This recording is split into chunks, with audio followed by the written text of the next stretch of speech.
എല്ലാ പ്രിയ സുഹൃത്തുക്കൾക്കും പുതിയൊരു വീഡിയോയിലേക്ക് ഹാർദവമായ സ്വാഗതം. നമ്മുടെ പ്രധാന വിഷയത്തിലേക്ക് കടക്കുന്നതിന് മുമ്പേ നമ്മൾ എല്ലാ ദിവസവും പറയുന്ന പോലെ തന്നെ നമ്മുടെ വീഡിയോ കാണുന്ന നിങ്ങൾ ആരെങ്കിലുമൊക്കെ സബ്സ്ക്രൈബ് ചെയ്യാതെയാണ് കണ്ടുകൊണ്ടിരിക്കുന്നതെങ്കിൽ സബ്സ്ക്രൈബ് ബട്ടണിൽ ഒന്ന് ക്ലിക്ക് ചെയ്ത് വെക്കുക, ബെല്ലൈക്കൺ ഒന്ന് എനേബിൾ ചെയ്ത് വെക്കുക, നമ്മുടെ ഈ വീഡിയോയ്ക്ക് ഒരു ലൈക്ക് ചെയ്യുക, കമൻറ്റ് ബോക്സിലേക്ക് വരിക, എന്തെങ്കിലും ഒരു കമൻറ്റുകൾ രേഖപ്പെടുത്തുക. അപ്പോൾ കൂടുതൽ അകടിപ്പിക്കുന്നില്ല, നേരെ നമുക്ക് നമ്മുടെ വിഷയത്തിലേക്ക് കിടക്കാം. നമ്മുടെ വിഷയം എന്ന് പറഞ്ഞാൽ കേരളത്തിൽ ഇപ്പോൾ ഒരാളെ കൊല്ലാനായിട്ട് പ്രത്യേകിച്ച് വലിയ കാരണങ്ങളൊന്നും വേണ്ട. ചെറിയ തരത്തിലുള്ള ഒരു പ്രൊവോക്കേഷനോ ഒരു വാക്കോ ഒരു നോട്ടോ ആണ് നമ്മുടെ നാട്ടിൽ ഇപ്പോൾ പോയി പല കൊലപാതകത്തിലും അവസാനിക്കുന്നത്. കോട്ടയത്ത് ഒരു ഇരട്ട കൊലപാതകം നടന്നത് നിങ്ങളിൽ പലരും അറിഞ്ഞിട്ടുണ്ടാവും. വിജയകുമാർ എന്ന് പറഞ്ഞ ആളെയും അദ്ദേഹത്തിൻ്റെ ഭാര്യയായിട്ടുള്ള മീര എന്ന് പറയുന്ന ആളെയാണ് ഒരു അതിഥി തൊഴിലാളി കൊന്നിരിക്കുന്നത്. ഈ കൊന്ന അതിഥി തൊഴിലാളിയെ ഓൾറെഡി പോലീസ് അറസ്റ്റ് ചെയ്തിട്ടുണ്ട്. എന്താണ് ഇതിൻ്റെ മോട്ടീവ്, എന്താണ് ഇതിൻ്റെ പിന്നിലുള്ള ശരിയായ കാരണങ്ങൾ എന്നൊക്കെയാണ് എനിക്ക് മനസ്സിലായത്. ഞാൻ നിങ്ങളുടെ മുമ്പിലേക്ക് പറയാൻ പോകുന്നത്. അപ്പോൾ നമുക്ക് നേരെ കാര്യങ്ങളിലേക്ക് കിടക്കാം. ആദ്യം ഈ വിജയകുമാർ എന്ന് പറയുന്ന അദ്ദേഹം വിദേശത്ത് ജോലി ചെയ്ത് കാശുണ്ടാക്കി അദ്ദേഹം നാട്ടിലേക്ക് വരുന്നു. ഇന്ദ്രപ്രസ്ഥം എന്നൊരു ഓഡിറ്റോറിയത്തിന്റെ ഉടമയായി മാറുന്നു.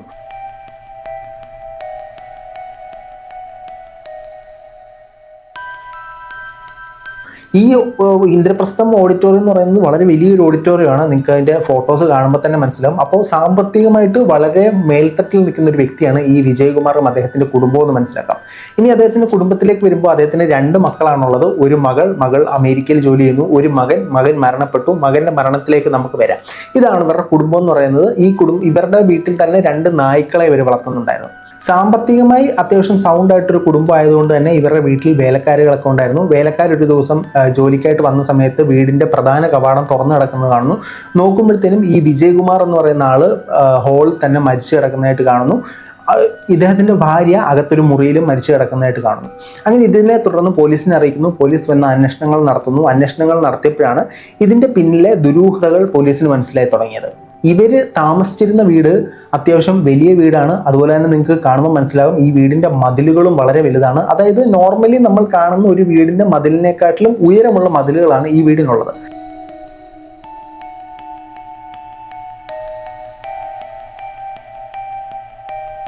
ഈ കൊലപാതകം നടത്തിയ ആള് മതിൽ ചാടിക്കടന്ന് വീടിൻ്റെ മുറ്റത്തേക്ക് കിടക്കുന്നു, വീടിനടുത്തേക്ക് അടുക്കുന്നു. അടുത്തതിന് ശേഷം അവിടുത്തെ ജനലിനകത്ത് സ്ക്രൂ ഡ്രൈവറോ ഡ്രില്ലറോ വെച്ചൊരു ഹോൾ ഉണ്ടാക്കുന്നു.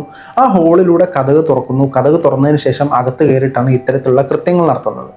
കൃത്യം നടത്താനായിട്ട് അദ്ദേഹം ഉപയോഗിച്ച ആയുധം എന്ന് പറയുന്നത് കോടാലി പോലത്തെ ഒരു ആയുധമാണ്. ഈ കോടാലി എടുത്തത് ആ വീട്ടിൽ നിന്ന് തന്നെയാണ്. അതിൽ നിന്ന് നമുക്ക് മനസ്സിലാക്കാൻ സാധിക്കുന്നത് ആ വീടിനെ കുറിച്ച് അറിയാവുന്ന ഒരാളാണ് ഈ കൊല ചെയ്തിട്ടുള്ളത്. പുറത്തുനിന്ന് ആയുധം കൊണ്ടുവന്നിട്ടില്ല. ആ വീട്ടിൽ നിന്ന് തന്നെ ആയുധം ശേഖരിച്ച് ഇവിടെ ആയുധം ഇരിപ്പുണ്ട്, ഇത് ഉപയോഗിച്ച് കൊല്ലാം എന്ന് കരുതിയിട്ടാണ് ഈ ആൾ ആ വീട്ടിലേക്ക് കടക്കുന്നത്. ഇനി ഈ വീടിനെ കുറിച്ച് അറിയാവുന്ന ആളാണെന്ന് തോന്നിപ്പിക്കാനുള്ള രണ്ടാമത്തെ കാരണം, ആ വീട്ടിൽ 2 നായ്ക്കളുണ്ടായിരുന്നു. ആ നായ്ക്കൾ കുരച്ചതായിട്ട് ആർക്കും അറിയില്ല. പൊതുവേ പരിചയമുള്ള ഒരാളെ കാണുമ്പോഴാണ് നായ്ക്കൾ കുരയ്ക്കാതിരിക്കുക. ഈ നായ്ക്കൾക്ക് വിഷം കൊടുത്തിട്ടുണ്ട്. ഇതിൽ ഒരു നായ മരണപ്പെട്ടിട്ടുണ്ട്. പരിസര പ്രദേശവാസികളോട് ചോദിച്ചപ്പോഴത്തേനും അവർ പറയുന്നത് പ്രായമായ നായയായിരുന്നു എന്നാണ്. പക്ഷേ വിഷം ചെന്നത് മൂലമാണ് ഈ നായയ്ക്ക് മരണം സംഭവിച്ചിട്ടുള്ളത്. അതിനുശേഷം ഈ കൊലയാളി വീടിനകത്തേക്ക് പ്രവേശിക്കുന്നു, 2 പേരെയും വധിക്കുന്നു. അവരുടെ 2 പേരുടെയും മൊബൈൽ ഫോണുകൾ കൈക്കലാക്കുന്നു, മുഖങ്ങളെല്ലാം വികൃതമാക്കുന്നു. ആ ആളുകളുടെ ഈ വിജയകുമാറിൻ്റെയും ഭാര്യയുടെയും മൊബൈലുകൾ എടുത്ത് ആ വീട്ടിൽ നിന്നും കടക്കുന്നു. ഓൾറെഡി പ്ലാൻ ചെയ്ത് വന്നുകൊണ്ടായിരിക്കാം ഈ വന്ന കൊലയാളിക്ക് ആ വീടിൻ്റെ മുക്കും മൂലയും വളരെ നന്നായി അറിയാം. ഈ ആയുധം എവിടെയാണെന്നുള്ളത് അറിയാം, എങ്ങനെയാണ് ഇതിനകത്തേക്ക് കടക്കേണ്ടതെന്നറിയാം. മാത്രമല്ല ഈ വീട് CCTVയുടെ കൺട്രോളിലായത് മൂലം ആ CCTVയുടെ ഹാർഡ് ഡിസ്ക് വലിച്ചൂരിക്കൊണ്ടാണ് ഈ കൊലയാളി കടക്കുന്നത്, തന്നെ ഒരിക്കലും പിടിക്കപ്പെടാതിരിക്കാൻ. ഇനി ഈ ഒരു വിഷയത്തിൽ ദുരൂഹത തോന്നാനുള്ള കാരണം, വിജയകുമാറിൻ്റെ മകൻ 2017 ജൂൺ 3 അന്തരിച്ചിട്ടുണ്ടായിരുന്നു. അദ്ദേഹത്തിൻ്റെ മരണം കണ്ടെത്തിയത് കോട്ടയം കാരിത്താസ് ഹോസ്പിറ്റലിനടുത്തുള്ള റെയിൽവേ ട്രാക്കിൽ നിന്നാണ്. പക്ഷേ ഇദ്ദേഹത്തിൻ്റെ ശരീരഭാഗങ്ങളിൽ കത്തി കൊണ്ട് കുത്തി മുറിവേൽപ്പിച്ച പാടുകളും ഉണ്ടായിരുന്നു. അതോടൊപ്പം തന്നെ ഇദ്ദേഹത്തിൻ്റെ കാറിൽ നിന്നും രക്തം പുരണ്ട പാടുകളും കിട്ടി. എന്നാൽ പോലീസ് പലതരത്തിൽ അന്വേഷിച്ചിട്ടും അതിനൊന്നും ഒരു തുമ്പ് കണ്ടെത്താൻ സാധിച്ചില്ല. മാത്രമല്ല ഈ കേസ് ക്രൈംബ്രാഞ്ചിലേക്ക് പോന്നു. ക്രൈംബ്രാഞ്ചിനും തുമ്പ് കണ്ടെത്താൻ സാധിച്ചിട്ടില്ല. അങ്ങനെ ഇതൊരു സ്വാഭാവിക മരണം അല്ലെങ്കിൽ ആത്മഹത്യ എന്ന നിലയിലേക്ക് കേസ് അവസാനിപ്പിക്കുന്നു. ഈ ഒരു സാധനത്തിൽ വിജയകുമാറിനും അദ്ദേഹത്തിൻ്റെ ഭാര്യയ്ക്കും അതൃപ്തിയാകുന്നു. അവർ ഹൈക്കോടതിയെ സമീപിക്കുന്നു. അങ്ങനെ കോടതി CBI അന്വേഷണത്തിന് ഉത്തരവിടുന്നു. CBI അന്വേഷണത്തിന് ഉത്തരവിട്ട് 2 മാസം മാത്രമേ ആകുന്നുള്ളൂ. CBI അന്വേഷിച്ചിട്ടും നിലവിൽ തെളിവുകളൊന്നും അവർക്ക് കിട്ടാൻ സാധിച്ചിട്ടില്ല. കാരണം 7 വർഷത്തെ പഴക്കം നിലവിൽ ആ കേസിനുണ്ട്.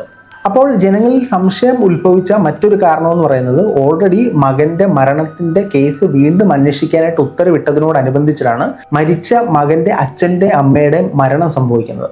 അപ്പോൾ ആ കേസിന് ദുരൂഹത കൂട്ടി.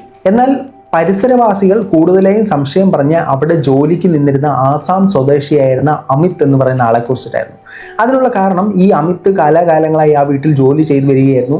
നമ്മൾ ഈ പറഞ്ഞ പോലെ തന്നെ ആ വീടിൻ്റെ മുക്കും മൂലയും ഈ അമിത്തിന് നന്നായിട്ട് അറിയാമായിരുന്നു. എവിടാണ് ആയുധം ഇരിക്കുന്നത്, എങ്ങനെയാണ് ഈ വീട്ടിലേക്ക് കടക്കേണ്ടത്, എങ്ങനെയാണ് അവരുടെ പെരുമാറ്റം എന്നുള്ളതെല്ലാം ഈ അമിത്തിന് അറിയായിരുന്നു. അവിടുത്തെ നായ്ക്കൾക്ക് അമിത്തുമായിട്ട് അടുത്ത ബന്ധമുണ്ടായിരുന്നു. സോ അവർ കുരയ്ക്കാൻ സാധ്യതയില്ല.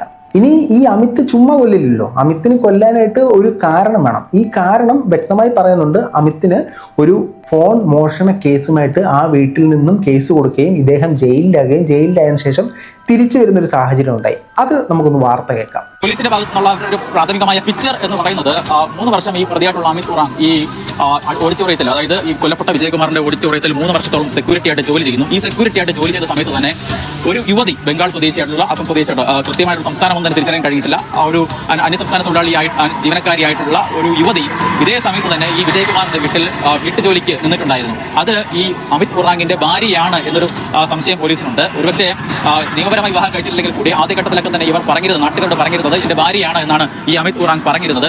എന്നാൽ ഈ മോഷണ കേസിൽ അമിത് ജയിലിലേക്ക് പോകുന്നു. 5 മാസത്തോളം ഇയാൾ ജയിലിൽ കഴിയുന്നു. തുടർന്ന് ആ സമയത്ത് ഈ യുവതി ഈ അമിത്തിനെ ഉപേക്ഷിച്ച് മറ്റ് അസമിലേക്ക് തിരികെ പോകുന്നു. അങ്ങനെ ഈ തന്റെ കുടുംബം നശിപ്പിച്ചതിന് പിന്നിൽ ഈ വിജയകുമാറും ഭാര്യയുമാണ് എന്നൊരു അടിസ്ഥാനത്തിലാകും, അതിന്റെ ഒരു ആ ഒരു കാരണം കൊണ്ടാകാം ഇത്തരത്തിലൊരു കൊലപാതകത്തിലേക്ക് പ്രതി എത്തിയതെന്ന നിഗമനത്തിലാണ്, പ്രാഥമികമായ നിഗമനത്തിലാണ്. ഇതാണ് കൊലയ്ക്കുണ്ടായ റീസൺ എന്നാണ് പോലീസിന്റെ പ്രാഥമിക റിപ്പോർട്ട്. കൊല്ലാനുള്ള ഒരു കാരണം ഇദ്ദേഹത്തിനെ ഒരു കേസ്, മോഷണ കേസിൽ ഇവർ അകത്താക്കുന്നു. ഇദ്ദേഹം ജയിലിലേക്ക് പോകുന്നു. 5 മാസത്തോളം ജയിലിൽ കിടക്കുന്നു. ജയിലിൽ കിടന്ന സമയത്ത് തന്നെ ഇദ്ദേഹം ഓൾറെഡി ഭാര്യയാണെന്ന് പറഞ്ഞ് ഒരു പെൺകുട്ടിയും കൂടെ അവിടെ ജോലിക്ക് കൊണ്ടുവന്നിട്ടുണ്ടായിരുന്നു. ആ ഭാര്യ എന്ന് പറഞ്ഞ് കൊണ്ടുവന്ന കുട്ടി മറ്റൊരാളുടെ കൂടെ പോകുന്നു, അല്ലെങ്കിൽ ഇദ്ദേഹത്തെ ഉപേക്ഷിച്ച് പോകുന്നു. തൻ്റെ കുടുംബം നശിപ്പിച്ചതിന് പ്രതികാരം വീട്ടാനായിട്ടാണ് ഇദ്ദേഹം ആ കുടുംബത്തെ കൊന്നതും. അവരുടെ വസ്ത്രങ്ങളെല്ലാം മാറ്റിയിട്ടിരുന്നു. കാരണം അവരുടെ ശരീരത്തെ പരമാവധി അപമാനിക്കുക എന്നൊരു ഉദ്ദേശത്തോടെ ആയിരിക്കാം ഇത് ചെയ്തത്. ഇതാണ് ഇദ്ദേഹത്തിൻ്റെ കൊലയ്ക്ക് പിന്നിലുള്ള കാരണമായിട്ട് പറയപ്പെടുന്നത്. ഇനി പോലീസ് ഇദ്ദേഹത്തെ എങ്ങനെയാണ് പിടിച്ചത് എന്ന് നമ്മൾ നോക്കിക്കഴിഞ്ഞാൽ, ഇദ്ദേഹം വളരെ ബ്രില്യൻ്റ് ആയിട്ട് ആ വീട്ടിൽ കയറി കൊലപാതകങ്ങൾ നടത്തി, മതിലെല്ലാം ചാടിക്കടന്നു, കൊലപാതകങ്ങളെല്ലാം നടത്തി, CCTV ക്യാമറയുടെ ഫുട്ടേജസ്, അതല്ലെങ്കിൽ ഹാർഡ് ഡിസ്ക് എല്ലാം മോഷ്ടിച്ചുകൊണ്ട് പോകുന്നു. ആ വീട്ടിൽ ഉണ്ടായിരുന്ന 2 മൊബൈൽ കൂടെ മോഷ്ടിച്ചുകൊണ്ട് പോകുന്നു. ഇദ്ദേഹമാണ് പ്രതി എന്ന് സംശയം തോന്നാനുള്ള കാരണം, ഇദ്ദേഹം ഓൾറെഡി കോട്ടയത്ത് റെയിൽവേ സ്റ്റേഷനിൽ വന്ന് താമസിച്ചിട്ട് അവിടെ നിന്നാണ് വന്ന് ഈ കൊലപാതകങ്ങളും കാര്യങ്ങളും എല്ലാം നടത്തിയിരുന്നത്. ഇദ്ദേഹം ഇവിടെ ഈ കൊലപാതകം നടന്ന സമയം വെച്ചിട്ട് പോലീസ് നോക്കുമ്പോഴത്തേനും ആ ഹോട്ടലിൽ ഇദ്ദേഹം താമസിച്ചിട്ടില്ല. അതായത് ആ ഹോട്ടലിൽ ആ സമയത്ത് ഇദ്ദേഹത്തിൻ്റെ സാന്നിധ്യമില്ല. ആ സമയത്ത് അദ്ദേഹത്തിൻ്റെ സാന്നിധ്യം ഇവിടെ ഈ വീടിൻ്റെ, അതായത് വിജയകുമാറിൻ്റെ വീടിന് പരിസരത്തുള്ള മറ്റ് വീടുകളിലും കടകളിലുമെല്ലാം CCTV ക്യാമറയിൽ ഇദ്ദേഹം വരുന്നതും ഈ കൃത്യം നടത്തിയതിനു ശേഷം തിരിച്ചു പോകുന്നതും പതിഞ്ഞിട്ടുമുണ്ട്. കോട്ടയത്ത് റെയിൽവേ സ്റ്റേഷനിൽ ഇദ്ദേഹം റൂം എടുത്ത റൂമിൽ ഇതേ സമയത്ത് ഇദ്ദേഹം ഇല്ല. ഇത് സംശയം തോന്നാനുള്ള ഒന്നാമത്തെ കാരണം. രണ്ടാമത്തെ കാരണം, ഇദ്ദേഹം ഈ ഫോണുകളെല്ലാം ഓഫാക്കി, സേലത്ത് വെച്ച് ഓണാക്കി, അങ്ങനെ പല തരത്തിലുള്ള അഭ്യൂഹങ്ങൾ പരന്നിരുന്നു. എന്നാൽ ഈ മൊബൈലുകൾ, ഇദ്ദേഹം 10ഓളം മൊബൈൽ ഫോണുകൾ ഇദ്ദേഹത്തിൻ്റെ കയ്യിലുണ്ട്. അതിൽ കൂടുതൽ സിമ്മുകൾ ഇദ്ദേഹത്തിൻ്റെ കയ്യിലുണ്ട്. ഈ സിമ്മും മൊബൈലും കൊണ്ട് ഇദ്ദേഹം പോയ സമയത്ത് ഈ സിഗ്നൽ വെച്ചിട്ടാണ് പോലീസ് പിടിച്ചത്. പ്രധാനമായിട്ടും വിജയകുമാറിൻ്റെയും മീരയുടെയും സിമ്മുകൾ ഓൺ ആയപ്പോഴത്തേനും, ഫോണുകൾ ഓൺ ആയപ്പോഴത്തേനും അതിൻ്റെ സിഗ്നലുകൾ ട്രാക്ക് ചെയ്തിട്ടാണ് പോലീസ് ഇദ്ദേഹത്തെ പിടികൂടിയത്. മാളയിലുള്ള ഒരു കോഴി ഫാമിലാണ് ഇദ്ദേഹം ഒളിച്ചിരുന്നത്. അവിടെ മറ്റ് ചില അതിഥി തൊഴിലാളികളുമുണ്ട്. അവരുമായിട്ടുള്ള സൗഹൃദമായിരിക്കാം അവിടെ ഒളിച്ചിരുന്നതെന്നാണ് പോലീസിന് കണ്ടെത്താൻ സാധിച്ചത്. ഏതായാലും നമ്മുടെ ഈ പ്രതി അറസ്റ്റിലായിട്ടുണ്ട്. ഇപ്പോൾ സംഭവിച്ചിരിക്കുന്നത് പോലീസിൻ്റെ പ്രാഥമിക നിഗമനങ്ങൾ മാത്രമാണ്. കൂടുതലായിട്ടുള്ള കേസ് സ്റ്റഡിയും കാര്യങ്ങളും എല്ലാം വരും. ഇദ്ദേഹത്തിനെ അറസ്റ്റ് ചെയ്തിട്ടുണ്ട്. കൂടുതൽ എൻക്വയറിക്ക് ശേഷമായിരിക്കും ഡീറ്റെയിൽഡ് ആയിട്ടുള്ള കാര്യങ്ങൾ നമ്മളിലേക്ക് അറിയുന്നത്. അതിനുശേഷമായിരിക്കും നമ്മളിതിന് ശരിയായ ഒരു അനാലിസിസിലെത്താൻ സാധിക്കുക. ഏതായാലും പ്രതിയെ പിടിച്ചിട്ടുണ്ട്. ഈ സാഹചര്യ തെളിവുകളെല്ലാം നോക്കുമ്പോഴത്തേനും ഇദ്ദേഹം തന്നെയാണ് ഈ കൊലപാതകങ്ങൾക്കുള്ളിലെന്ന് മനസ്സിലാവുന്നു. ഇദ്ദേഹം ഈ കൊലപാതകം നടത്തിയതായി സമ്മതിച്ചിട്ടുണ്ട് എന്നുള്ള കാര്യങ്ങളും ഇപ്പോൾ പുറത്തു വരുന്നുണ്ട്. നമ്മുടെ നാട്ടിൽ ഇപ്പോൾ ജീവിക്കാൻ പറ്റാത്തൊരു സാഹചര്യമായി. ഒന്നും തുറച്ചു നോക്കിയ പോലും വന്ന് കൊലപാതകം നടത്തിയിട്ട് പോകുന്നൊരു തരത്തിലേക്ക് നമ്മുടെ നാട് മാറിക്കൊണ്ടിരിക്കുകയാണ്. എല്ലാവരും പറയുന്ന പോലെ തന്നെ ഇവിടുത്തെ നിയമങ്ങൾ ശക്തമാകണം. ഇവിടുത്തെ ജനങ്ങൾക്ക്, ഇവിടെ ജീവിക്കുന്ന ജനങ്ങൾക്ക്, അല്ലെങ്കിൽ നമ്മുടെ ഇന്ത്യയിൽ ജീവിക്കുന്ന ജനങ്ങൾക്ക് പ്രോപ്പറായിട്ടുള്ള വിദ്യാഭ്യാസം കൊടുക്കുക, കൗൺസിലിംഗ് കൊടുക്കുക, അവരുടെ മെൻ്റൽ സ്ട്രെങ്ത്തും എബിലിറ്റി ഒക്കെ പരിശോധിക്കുക എന്നുള്ള കാര്യങ്ങളിൽ മാത്രമേ വരും തലമുറയെങ്കിലും നമുക്ക് രക്ഷിച്ചെടുക്കാൻ സാധിക്കത്തുള്ളൂ. ഇതൊക്കെയാണ് ഈ കേസുമായിട്ട് ബന്ധപ്പെട്ട് നിലവിൽ സംഭവിച്ചുകൊണ്ടിരിക്കുന്നത്. അപ്പോൾ നിങ്ങളുടെ അഭിപ്രായങ്ങൾ തീർച്ചയായിട്ടും കമൻറ്റ് ബോക്സിൽ കമൻറ്റുകളായി രേഖപ്പെടുത്തുക. അപ്പോൾ എല്ലാവരും സൂക്ഷിച്ച് സേഫായിട്ടിരിക്കുക. നമ്മുടെ നാട്ടിൽ ഇപ്പോൾ ആരും സേഫല്ല. എത്ര പറഞ്ഞുകൊണ്ട് നമ്മുടെ വീഡിയോ അവസാനിപ്പിക്കണം. മറ്റൊരു വീഡിയോ കാണുന്നവരെ.